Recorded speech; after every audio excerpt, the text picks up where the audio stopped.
Ate abantu abayitibwa Abatwa bali bawangalya ebitundu ebya Kigezi bavudde ne basaba General Kaguta Museveni awamu ne General Muhoozi okuva babayambe babakyusize ku mbeera y'obulamu mwe bawangalira. Bino babitegezezza omusesi waffe bw'abadde akyaddeko mu bitundu ebyo okulaba embeera era nga eno gyasanze abavubuka abawera ddala 200 abasazeewo okuva mu bibiina okuli ekya Forum for Democratic Change n'ekya National Unity Platform ne beegatta ku National Resistance Movement wansi w'enteekateeka ya MK Movement. District y'Ekisolo esangibwa mu Kigezi region yesinga okubaamu abantu abayitibwa Abatwa ng'abantu bano boogera olulimi olufumbira n'Olunyarwanda.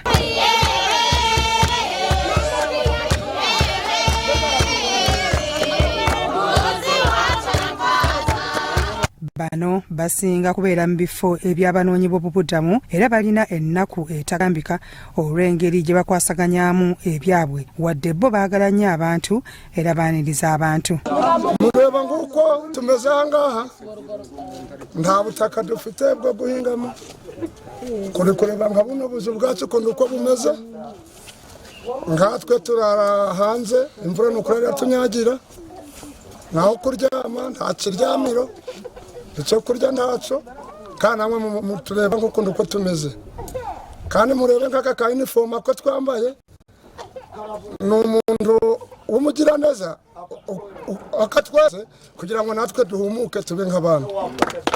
Twatuuseeyo okulaba ku mbeera yaabwe naye embeera mwe twabasanze tewoomesa nnakabolulu era nga bano kyenkana basula bweru ng'oyinza n'okubiyita ebifulukwa. Myaka 40 twamala hano yakweka twenyiriza ebizibu byo twine hano ya n'okunywa amakubi n'okurya kubi n'okutagira aho twahinga titwina aho guhinga uko mwije hano ya uko mwatorya batsuri niko turi. If you could enter inside and maybe see how they sleep, maybe you find that a husband and a wife with maybe 4 kids are sleeping down on a sack, no mattress, no blanket, nothing to cover them. So we've also seen that, and you see that they have nowhere to grow or do farming. Tutuuseeko mu Batwa aba Mukingo community nga bano ebizibu bye bayina tebigambika omuli okusosolebwa mu bifo omubeera obuweereza bwa gavumenti ng'amalwaliro n'ebirala.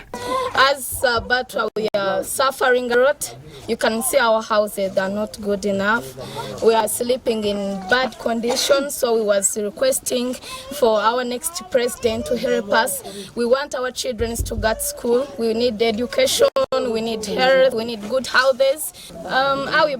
Sometimes when we go in government hospitals, they look us, but they say, how can Mutwa comes without chivera? In case like pregnant ladies, when they go to deliver, it's very difficult. Bagamba nti n'emirimu okuginoonya babasosola ng'abasajja bakola gwa kusomba kasasiro wakati mu bugubi kyokka ate nga bw'olaba we beebaka naawe wennyamira. Women, they wake up in the morning, they went in the town, they beg or they request for job, maybe to mop, maybe to wash some clothes in roads. Then others, they go in rust bin, they pick like empty rubbish, then they go and sell. So ubwo natwe mukaba muri kutureba cyo murebe hano ukuntu uko namwe mwatuyamba mukareba natwe ngo tube nk'abandi bantu tuteke inyuma nk'ikoti murebe ukuntu uko mwatuyamba.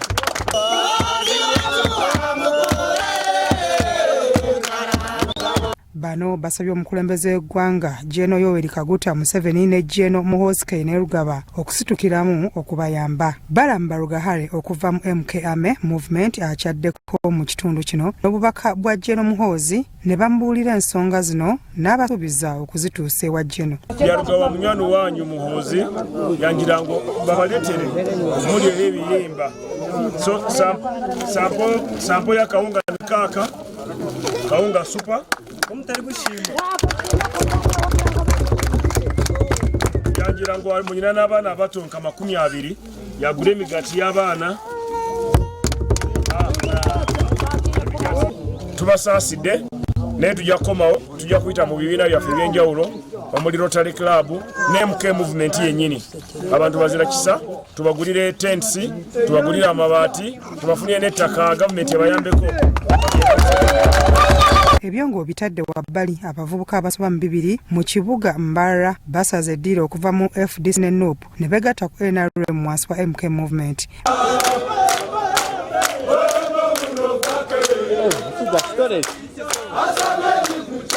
Kubasaba Rukunde College ngenda kusaba honorable Katwire abatungire bus ejo timu ya FDC bus yabo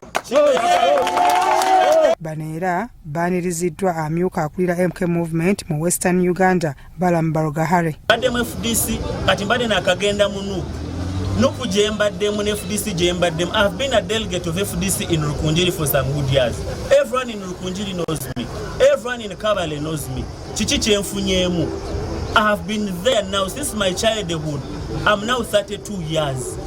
Chichi kyenfunyemu position. Kati bw'obanga ombuuza ekyo omwami tumwebaze. Manya tewali ekigenda okutuza emabega. Byabadde mu kibuga Mbarara nga bino byonna bwe byabeereddewo nga General Muhoozi ategese okukyalayo Kigezi ng'ennaku z'omwezi 19 omwezi ogujja. Byatumwebaze Godfrey, Crossroad TV, Omunnyo.